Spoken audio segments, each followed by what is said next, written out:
Hello guys, कसे आहे सगळे? आपण डिसाईड केलं होतं का मंडेपासून आपले लेक्चर स्टार्ट होतील. सो लेक्चर स्टार्ट झाले आहेत. सगळ्यात पहिल्यांदा आपण घेणार आहे इंट्रोडक्शन टू डेटाबेस. ठीक आहे, तर त्याच्यामध्ये आपण सिलेबस डिस्कशन केला होता. त्याच्यामध्ये पहिला पॉईंटच हा होता आपला की आपण डेटाबेस जाणून घेणार आहोत एक्सप्लिकेशनमध्ये की डेटाबेस काय असतो.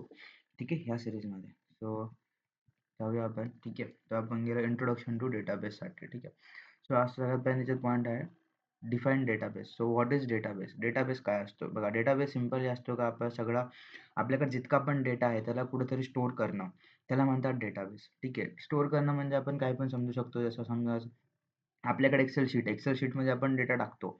एक्सेल शीट आपल्यासाठी एक डेटाबेस सारखं वर्क करते. ठीक आहे, त्याला म्हणतात डेटाबेस. इंग्लिशमध्ये समजायला झालं तर database is a way to organise a data into a particular order or in a subsequent structure that is known as database. ठीक आहे, डेटाबेसचा अर्थ हाच होतो की समजा आपल्याला काहीतरी स्टोअर करायचं असेल तर आपण त्यासाठी डेटाबेस वापरू शकतो. ठीक आहे, एक स्टोरेज डिव्हाइस आहे ते, म्हणजे एक स्टोरेज सारखं आहे. समजा आपण एक्झाम्पल पण घेऊ शकतो की समजा आपल्या घरात डबा असेल तर डब्यामध्ये आपण काही टाकतो, तांदूळ या आपण साखर टाकतो, त्याला काय म्हणतात स्टोरेज. साखर झाला आपला डेटा आणि हे जे डबा झाला तो झाला आपला डेटाबेस. ठीक आहे, त्या डेटा आपण टाकत जातो आणि त्या डेटा स्टोअर होतो, त्याला म्हणतात डेटाबेस. पर्पज ऑफ डेटाबेस काय असतं बघा, स्टोरिंग, मॅनेजिंग अँड रिट्रिव्हिंग. म्हणजे आपण डेटाबेसचा पर्पजच मेन असतो की त्याला आपण स्टोअर करू शकतो, त्याला आपण मॅनेज करू शकतो प्रॉपर आणि त्याच्यातून परत काढू शकतो गोष्टी. ठीक आहे, त्यानंतर importance of database. Database important का आहे आणि कशासाठी पाहिजे? ठीक आहे, डेटाबेसची इम्पॉर्टन्स कायसाठी निर्माण झाली? कारण की डेटाबेस खूप इम्पॉर्टंट आहे टू स्टोअर द डेटा. ठीक आहे, आपल्याकडं तेव्हा आपण नवीन नव्हतो टेक्नॉलॉजीला, तेव्हा आपल्याकडे डेटा खूप कमी जनरेट होत होता. पण आता जसा डेटा वाढत चालला आहे, त्यासाठी वेगवेगळ्या टेक्नॉलॉजीज लागतात डेटा स्टोअर करायला.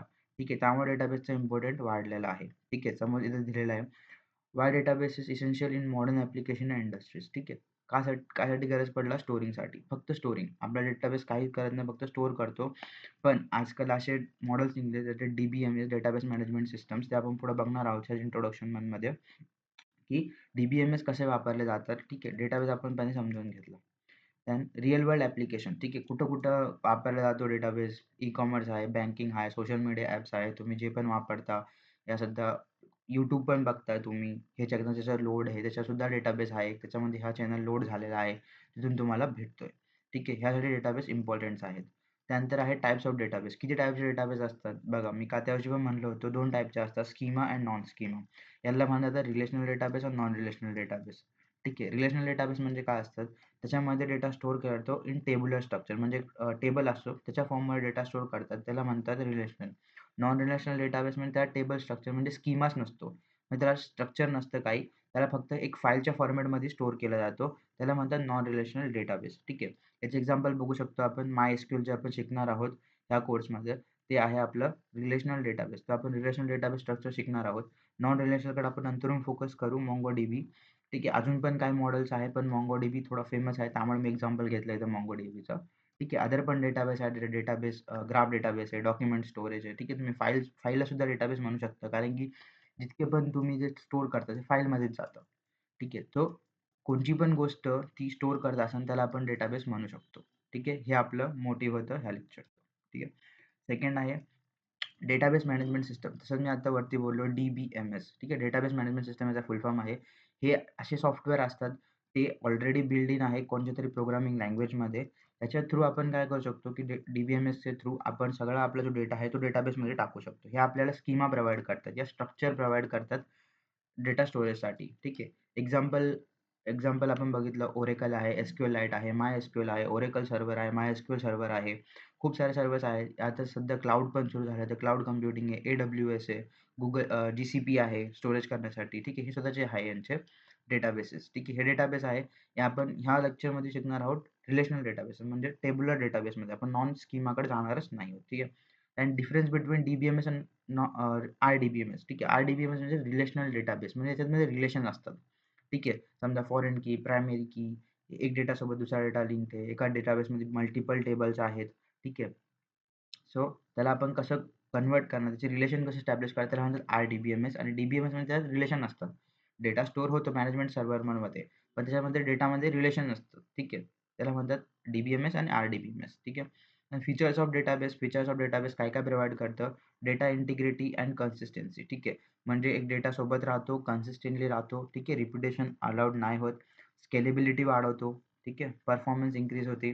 सिक्युरिटी अँड युजर कंट्रोल वाढतो. ठीक आहे. म्हणजे आपल्या डेटाबेसवर आपला control, security, data dependency, data loss ही कंडिशन नाही होत इन DBMS, डेटाबेस मॅनेजमेंट सिस्टममध्ये. त्यामुळे सिस्टम बनवले आहेत का आपला डेटा प्रॉपरली राहावा, एक स्ट्रक्चर्डमध्ये राहावा आणि आपण त्याला कधी पण फेच, डिलीट, अपडेट करू शकतो. ठीक आहे. तर हेच होतं आपलं इंट्रोडक्शन टू डेटाबेस. ठीक आहे. डेटाबेस काय असतं ते बघून घेऊ. एकदा परत रिकॅप देतो. डेटाबेस काही नसतं. एक सिंपल फाईल आहे. त्यामध्ये तुम्ही एक डेटाबेस असे समजा की एक स्टोरेज मशीन आहे. त्याच्यामध्ये तुम्ही तुमचा डेटा स्टोअर करू शकता. ठीक आहे. त्याच्यामध्ये पण 2 टाइप असतात की रिलेशनल आणि नॉन रिलेशनल म्हणजे स्कीमालेस और स्कीमा. एक टेक्नॉलॉजी टर्ममध्ये बघायला जातं रिलेशनल आणि नॉन रिलेशनल वापरत नाही. आपण बोलतो स्कीमालेस आणि स्कीमा. ठीक आहे. So MySQL is example of schema and MongoDB example आहे नॉन स्कीमाचं. ठीक आहे. स्कीमा, नॉन स्कीमामध्ये फरक काय फक्त एवढा, की आपण जे डेटा स्टोअर करतो तो टेब्युलर फॉर्ममध्ये राहतो म्हणजे रोज, कॉलम त्यामध्ये आपण डेटा स्टोअर करू शकतो. नॉन स्कीमामध्ये काय असतं एक फाईल स्ट्रक्चर असतं. त्याला आपण म्हटलं तर जेसन. अगर कोणाला प्रोग्रामिंगची थोडी नॉलेज असेल त्याला माहीत असेल जेसन फाइल्स काय असतात. त्या जेसनच्या फॉर्मॅटमध्ये MongoDB स्टोअर करतं. ठीक आहे. म्हणजे आयडी आणि व्हॅल्यू आणि की पेअरच्या फॉर्ममध्ये चालू राहतं. जसं तुम्ही बघितलं असाल पायथन डिक्शनरी असतात. ठीक आहे. पायथन डिक्शनरीमध्ये कसं की आणि व्हॅल्यू पेअरमध्ये डेटा स्टोअर होतो. तसंच MongoDBमध्ये पण तसंच होतं. की आणि व्हॅल्यू पेअरमध्ये डेटा स्टोअर होतो.